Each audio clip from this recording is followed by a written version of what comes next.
నేనుండడం వల్లే మోజీటాకి సి స్థాయికి వచ్చింది. మధ్యలో వచ్చిన వాడివి నీదేంట్రా ఓవర్ యాక్షన్? వెంకట్రావు ఎప్పుడొచ్చామనేది కాదు, బుల్లెట్ దిగిందా లేదా అనేదే ఇంపార్టెంట్. మేమొచ్చాకే ఛానల్ బాగా పెరిగింది, మేమే కారణం. నీ బొందరా నీ బొంద. అందరికన్నా వాళ్ళకి నేనంటేనే ఇష్టం. నా వల్లే ఛానల్ ఇంత స్థాయికి వచ్చింది. ఆపండ్రా ఆపండి. నీ వల్ల కాదు వాళ్ళ వల్ల మన ఛానల్ ఇక్కడి దాకా రాగలిగింది. మన ప్రేక్షకులు ఆదరించడం వల్లే వచ్చింది. ఇలాగే మమ్మల్ని సబ్స్క్రైబ్ చేసుకుని ఇంకా మంచి స్థాయికి తీసుకెళ్లాలని కోరుకుంటున్నాం. అలాగే లైక్ కమెంట్ షేర్ కూడా చెయ్యండి ఫ్రెండ్స్. అలాగే గంట కొట్టండి, మా ఒక్క వీడియో కూడా మిస్ అవ్వదు. ఆకాశంలో స్వేచ్ఛగా ఎగిరే పక్షైన మగాడికి పెళ్లనే నింద వేసి పెళ్లామనే శిక్షను అంటగట్టి జీవితమనే జైలులో జీవిత ఖైదీలుగా ఇలా పిట్టగోడలపైన టీస్టాళ్ల దగ్గర వాళ్ల బాధలు చెప్పుకునే మన మగవాళ్లు ఎందరో అసలెందరో. వాళ్ళని విముక్తినివ్వడానికి వచ్చిన ఈ వ్యక్తి ఈ మహానుభావుడు. ఏదో తేడాగా ఉందేంటి? దీంతో ఎప్పుడు సెలవు దొరుకుతుందో ఏంటో నాకు. నేనే సంపాదించాలి, నేనే ఇంట్లో పనులన్నీ చేయాలి, నేనే పాలు పెరుగులు తేవాలి. ఇంకా అదెందుకున్నట్టు? Useless fellow. వండుతున్నట్టుంది. ఏంటి ఫ్రెండ్, ఏంటి నీ సమస్య? ఏదో ఒకట్లే, నీకెందుకు? చూడ్డానికి చాలా కోపంగా కంగారుగా ఉన్నావు, ఏమిటో అని. నేనేదో నా టెన్షన్ లో ఉన్నానులేరా, నీకెందుకు? నీ భార్య వల్లనా నీకు టెన్షన్? నీకెలా తెలుసురా? నీకెలా తెలుసు? ఇందులో తెలియకపోవడం ఏముంది చెప్పు. సగటు మగాడి జీవితం సంకనాకుతుంది పెళ్లాలు వాళ్ళు పెట్టే పరీక్షల మధ్యే కదా. అవునవును. బొద్దింకలకు భయపడే ఆడవాళ్లు మొగుళ్ల ముందర మాత్రం ఉగ్రరూపాలు చూపిస్తున్నారు. అవునవును, కరెక్టే. మగాళ్లు చేస్తే అన్యాయం అధర్మం, ఆడవాళ్లు చేస్తే స్వాతంత్రం సమానత్వం. ఇదెక్కడి న్యాయం? అవునురా అవును. ఎవర్రా నువ్వు? నీ పేరేంటి? నా పేరు మహానుభావుడు. నిజంగానే మగాళ్ల కోసం వచ్చిన మహానుభావుడివిరా నువ్వు. మూగజీవుల్లా నోళ్లు పడిపోయిన మన మగాళ్ల కోసం మగ జాగృతి సంఘాన్ని పెట్టిన వాణ్ణి నేను. సాయంత్రం మన మీటింగ్ ఉంది, నువ్వు తప్పకుండా రావాలి. ఎందుకు రాను? ఖచ్చితంగా వస్తానంతే. నమస్కారం, మీటింగ్ లో కలుద్దాం. ఆ, ఆ. జంతికలు, వేడి వేడి జంతికలు. బాబు జంతికలు కావాలా? వేడి వేడిగున్నాయి బ్రహ్మాండంగా. నిన్ను చూస్తుంటే జాలేస్తుంది మిత్రమా. జాలా? ఎందుకు? ఏదో తేడాగా ఏముంది, భార్యాభారాలు మోసే ప్రతి మగాడు ఇలా నలిగిపోవాల్సిందే. నేనేం మోసాను? ఇగో ఈ జంతికల మూటతో పాటు నీ కుటుంబ బరువు కూడా. నాతో పాటు నా భార్య కూడా మోస్తుంది కదా బ్రహ్మాండంగా. మోసినట్టే అనిపిస్తుంది కాని మోయట్లేదు మిత్రమా. ఆడవాళ్లు పద్మవ్యూహం లాంటి వాళ్ళు, మగవాళ్లు అభిమన్యుళ్లాంటి వాళ్ళు. ఒక్కసారి వాళ్ల వలలోకి పడితే ఇంకా బయటికి రావడం అసంభవం. మరి నువ్వెవడు? అర్జునుడివా? చాలా చక్కగా చెప్పావు. అవును, మన మగవాళ్లని ఉద్ధరించడానికొచ్చిన మహానుభావుడు. నీ పేరేంటి? నా పేరే మహానుభావుడు. మగ జాగృతి సభ ఈరోజు సాయంత్రం పెట్టాం, నువ్వు కూడా రావాలి మిత్రమా. సభనా? సరే వస్తాను. అక్కడ జంతికలు అమ్ముకోవచ్చుగా. చూసావా, అక్కడ కూడా జంతికల వ్యాపారం చేసేలా ఇన్ఫ్లుయెన్స్ చేసేసింది నీ భార్య. వచ్చేయ్, నీలాంటి వాళ్లకు మా సభ ఒక కనువిప్పు.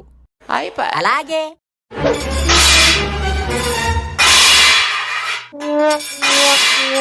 స్వరూప ఏంటే ఈ దౌర్జన్యం? చిరాగ్గా న్యూస్ పెట్టుకుంటే ఏంటే తప్పు? నువ్వు ఇంట్లో ఉన్నప్పుడు సీరియల్స్ చూస్తూ ఉంటావు కదా చిరాగ్గా. కనీసం ఇంట్లో ఉండి నచ్చిన సీరియల్ చూసే హక్కు కూడా మాకు లేదు. నువ్వేం మొగుడివి రాజా? నీలాంటి వాళ్ళే గృహహింస పేరుతో మా ఆడవాళ్ళని పీక్కు తింటుంటారు. మాకంటూ న్యాయం చేసే వాళ్ళు ఎవరున్నారు? నవ్వు ఆపుకుంటున్నావు కదరా. స్వరూప చేసిందంతా చేసి మళ్ళీ నన్నే ఎమోషనల్ బ్లాక్మెయిల్ చేస్తున్నావేంటే చిరాగ్గా. ఎంత మారిపోయావు రాజా నువ్వు. ఒక్క మాట తిరిగి అనని వాడివి. ఇప్పుడు బోడి టీవీ కోసం నన్నే ఎన్నెన్ని మాటలు అంటున్నావో చూడు. మారిపోయావు నువ్వు. నా మీద ప్రేమ లేదు నీకు. దీనమ్మ జీవితం చిరాగ్గా. ప్రియ ప్రియ నా ప్రియ ప్రియ ఏలగాలి మేడలు రాలు పూల దండలు నీదోలోకం నాదోలోకం నింగి నేల తాకేదేలాగా ఓ ప్రియ ప్రియ. వీడెవడో భార్య చేతిలో బలి పశువు అయినోళ్ళ ఉన్నాడు. నమస్తే మిత్రమా. నమస్తే. ఎవరు? నీ బాధల్ని తీర్చేవాడిని, విముక్తి ప్రసాదించేవాడిని. దేవుడివా స్వామి? అర్రే కాదయ్యా, నా పేరు మహానుభావుడు. మగజాతిని ఉద్ధరిస్తుంటాను, వాళ్ల మీద జరిగే అన్యాయాల్ని పోరాడుతాను. ఓహో, అందుకే నీ కష్టాల్ని కూడా నేనే తీరుస్తాను, డోంట్ వర్రీ.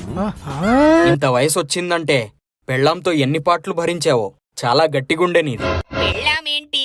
నాకింకా పెళ్ళే కాలేదు, స్టిల్ బ్యాచులర్. ఆ మరి ఇందాక ఏదో పాట పాడుతూ బాధపడుతూ. ఇంకా పెళ్ళవ్వలేదనే బాధ. అదృష్టవంతుడు కదయ్యా నువ్వు, ఇంకా బాధెందుకు? పూర్వజన్మలో ఏ మంచి పని చేసావో కానీ ఈసారి పెళ్ళవ్వకుండా ఉండిపోయావు. Really great. ఏం మాట్లాడుతున్నావురా? ఏం మాట్లాడుతున్నావు నువ్వు? పెళ్లి గురించి ఏం తెలుసురా నీకు? పెళ్ళంటే నూరేళ్ల పంట. పెళ్ళంటే ప్రేమలు, అనుబంధాలు, ఆప్యాయతలు ఒకటా రెండా? వాటికి మించి గొడవలు, మనస్పార్థాలు, ఇబ్బందులు. నీ బొంద. వచ్చాడండి పెద్ద పండితుడు పెళ్లి గురించి చెప్పడానికి. అది కాదు, ఈరోజు మగజాతి సంఘం మీటింగ్ ఉంది, అక్కడికొచ్చే నీకు నిజాలేంటో తెలుస్తాయి. ఆ పెట్టేవులే పెద్ద మీటింగ్ వెళ్ళి. బాగైందా? ప్రతిదానికి ఓవర్ ఎక్స్ప్రెషన్. ఎక్కువైపోయింది దీంతో. సమయం ఉండదు, సందర్భం ఉండదు, అనవసరంగా నా మీద పడుతుంటది చిరాగ్గా. ఏంటి చిరాకు చంద్రశేఖర్ గారు? ఏదో టెన్షన్ లో ఉన్నారు ఏంటి? ఏముంది స్వరూపాతో గొడవ, అనవసరంగా ఏదో ఒకటి కోపం తెప్పించేలా చేస్తుంటది చిరాగ్గా. ఈ ఆడవాళ్ళంతా ఇంతే. మొగుడు కనిపిస్తే చాలు చికెన్ లెగ్ పీస్ ని కొరికి తిన్నట్టు మమ్మల్ని పిక్క తింటారు. ఇందాక ఒక మహానుభావుణ్ణి కలిసే, మగాళ్ల జాగృతి సంఘం అధ్యక్షుడంటాడు. ఈ రోజు మీటింగ్ పెట్టాడు, అక్కడికి వెళ్దాం పదా. అవన్నీ ఎందుకులే మూర్తి మాస్టారు చిరాగ్గా. ఎందుకేంటి ఎందుకు? ఇంకెన్నాళ్ళు ఈ హింస, ఇంకెన్నాళ్ళు ఈ దౌర్జన్యం, ఇంకెన్నాళ్ళు మా మీద ఈ అఘాయిత్యం? ఎన్నాళ్ళు చెప్పు. మూర్తి ఫ్రస్ట్రేట్ అవ్వకో, రిలాక్స్ చిరాగ్గా. ఇంకేం రిలాక్స్ చిరాగ్ గారు, ఇంకేం రిలాక్స్? రోజు నా పెళ్ళంతో తన్నులు తిని తిని ఒళ్ళు హూనమైంది ఇక్కడ. మనలాంటి భార్య బాధితులకి మహానుభావుడు లాంటి సంఘమే కరెక్ట్. పదండి వెళ్దాం పదండి. అంటే మరీ చిన్న చిన్న గొడవలకి సంఘాలు అవన్నీ ఎందుకని చిరాగ్గా. చిరాగ్ గారు, నువ్వు మగాడైతే వస్తావు ఇప్పుడు. ఏదైనా డౌట్ ఉంటే చూసుకో మరి. ఓడి అమ్మ పద మాస్టారు చిరాగ్గా. అది మగాడి లక్షణం అంటే పద. జిందాబాద్ జిందాబాద్, మగాళ్ళ సంఘం జిందాబాద్. మగాళ్ళ మీద దౌర్జన్యం తగ్గించాలి. మగాళ్ళ మీద దౌర్జన్యం తగ్గించాలి చిరాగ్గా. Cool cool. అందరూ ఆదర్శ మగజాతికి నా నమస్కారాలు. మగాళ్ళ ఆశాజ్యోతి మన మహానుభావుడు జిందాబాద్. సరే సరే, నాకవన్నీ నచ్చవు. పనితనం ఉండాలి కాని పొగడ్తలు కాదు. చూడండి, మనమందరం ఇక్కడ కలవడానికి గల కారణాలు మీ అందరికీ బాగా తెలుసు. తెలుసు తెలుసు. తరతరాలుగా మన మీద జరుగుతున్న ఈ అన్యాయాన్ని మనం తీవ్రంగా ఖండించాలి. మగాడిగా పుట్టడమే పాపం అన్నట్టు మనం ఎక్కడికెళ్ళినా వివక్షే. బస్ ఎక్కితే లేడీస్ కి సపరేట్ సీట్ కానీ మగాళ్లకుండవు. ఏదైనా క్యూలో నించుంటే లేడీస్ లేట్ వచ్చినా వాళ్లకే ప్రిఫరెన్స్. బయట ఎదిరించలేక, ఇంట్లో వాదించలేక, లోపలే కుమిలిపోతూ, బాధలు బయటకి చెప్పుకోలేక, చెప్తే నవ్వుల పాలు కాలేక, అబ్బో అడుగడుగునా ఎదురు దెబ్బలే. ఇంకా చాలు, మనం భరించింది చాలు. తిరగబడాలి, ఎదిరించాలి, ఖండించాలి చిరాగ్గా. మీ బొందరా మీ బొంద. ఒరే ముసలోడా, మూసుకోరా నీ బేకారనా కొడక. ఒరే వెంకట్రావు, ఒక మగాడై ఉండి ఆడవాళ్ళని సపోర్ట్ చేయడానికి సిగ్గులేదేంట్రా నీకు? రేపటి నుండి చీరా జాకెట్ వేసుకొని గాజులు తొడుక్కొని తిరుగు బేవర్సేదవా. ఒరే మూర్తి మాస్టారు, మాటలు మర్యాదగా రాని. ముందు నువ్వు మూసుకొనుండరా, మూసుకొనుండు. సరే సరే, ఇంకా ఆపండి. మన మగాళ్ళకి అండగా ఉండడానికి మన మగమాణిక్యం, మన ప్రెసిడెంట్ గారు ముఖ్య అతిథిగా వచ్చారు. మగజాతికి నమస్కారమమ్మా. ప్రెసిడెంట్ గారికి జై, ప్రెసిడెంట్ గారికి జై. ఇన్నాళ్ళకి మన మగవాళ్ళు నిద్రలేచారు. మీ హక్కుల కోసం ఒక ప్రెసిడెంట్ గా, అన్నిటికన్నా ముఖ్యంగా ఒక మగాడిగా పోరాడుతానని ఈ సభాముఖంగా తెలియజేస్తున్నాను. జిందాబాద్ జిందాబాద్, ప్రెసిడెంట్ గారు జిందాబాద్. ఇప్పుడు మన మగవాళ్ళు వాళ్ళ మనోవేదనని మనతో పంచుకుంటారు. ముందుగా మూర్తి మాస్టారు. నమస్కారం. చెప్పడానికి ఏముంది?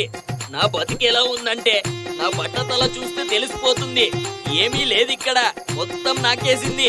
వంట నేనే చెయ్యాలి, బట్టలు పిండాలి, దాని సేవలన్నీ చెయ్యాలి. తేడా కొడితే నన్ను చావగొడుతుంది. ఇదెక్కడి న్యాయం ఇది? అందుకే ఈ సంఘంలో చేరాను. నాలా నలిగిపోతున్న ప్రతి మగాణ్ణి పోరాడేలా చేస్తానంతే. అద్భుతం అద్భుతం. ఇప్పుడు మన తాగుబోతు సురేష్ మాట్లాడతాడు. ఒక మగాడికి కావాల్సిందేంట్రా? ఏంటి? మంచి ఒక క్వార్టర్ బాటిల్, దాంతో పాటు స్టఫ్ కి చికెన్. స్టఫ్ వండి పెట్టంటే చెయ్యదు. మొగుడు కోసం పచ్చడి కూడా పెట్టదు. తాగితే నేనేదో హంతకుడు అన్నట్టు చూస్తుంది. మొన్న నా వాటర్ బాటిల్ పగలగొట్టింది. ఒక తాగుబోతు దేన్నైనా భరిస్తాడు, కానీ కళ్ళ ముందు వాటర్ బాటిల్ పగిలిపోతుంటే ఎలా భరిస్తాడు? అందుకే నా పిల్లాన్ని బుద్ధి చెప్పడానికి మా మగ సంఘంలోకి వచ్చాను. Super super. ఇప్పుడు మిగిలిన వాళ్ళు వాళ్ళ బాధలు చెప్పుకోండి.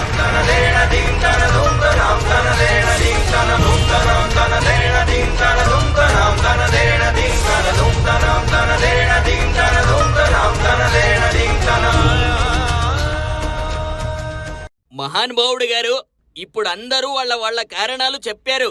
మీరు కూడా మీ పరిస్థితి ఏంటో చెప్పండి. నా పరిస్థితి చెప్పడానికి ఏముంది మిత్రమా? నా భార్య మహిళా జాగృతి సంఘం అధ్యక్షురాలు. పరిస్థితి మీరే అర్థం చేసుకోండి. అయ్యో